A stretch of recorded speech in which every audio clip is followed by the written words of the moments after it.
शेषनाग के नाम से प्रसिद्ध हुआ। यहाँ शेषनाग झील का सौंदर्य बड़ा ही अद्भुत है। कुंडली मारकर बैठे हुए एक महान फणीधर के समान एक अनुपम झील फैली हुई है। हिम शिखरों के बीच में झील अपना अनुपम सौंदर्य बिखेरती है। इसी मार्ग में अत्यंत ऊंचे ऊंचे खूबसूरत पहाड़, गहरी गहरी खाइयां, पथरीला रास्ता तथा बर्फ से ढकी चोटियां प्रकृति के आकर्षक एवं सुंदर दृश्यों का निर्मल उदाहरण है। यहाँ ऑक्सीजन की कमी महसूस होती है। कुछ यात्रियों को यहाँ सांस लेने में परेशानी महसूस होती है। यात्रा के दौरान कुछ जगहों पर मेडिकल सहायता केंद्र भी उपलब्ध रहते हैं। इन केंद्रों पर विशेष मेडिकल दल नियुक्त किए जाते हैं जो यात्रियों की सेवा के लिए दिन रात तत्पर रहते हैं। शेषनाग में डाक बंगले के साथ टेंट की भी व्यवस्था होती है।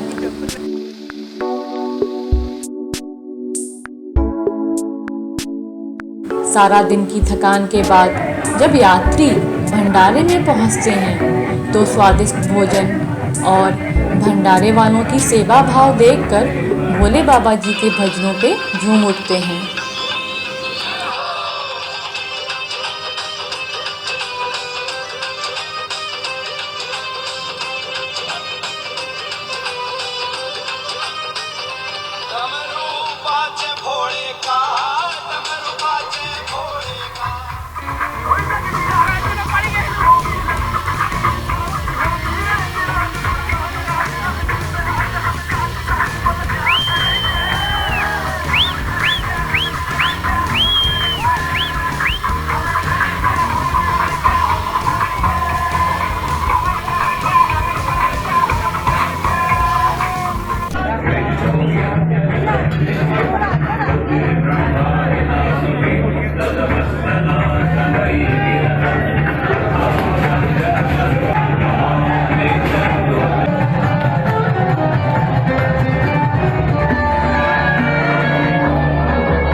बोल शंकर भगवान की जय।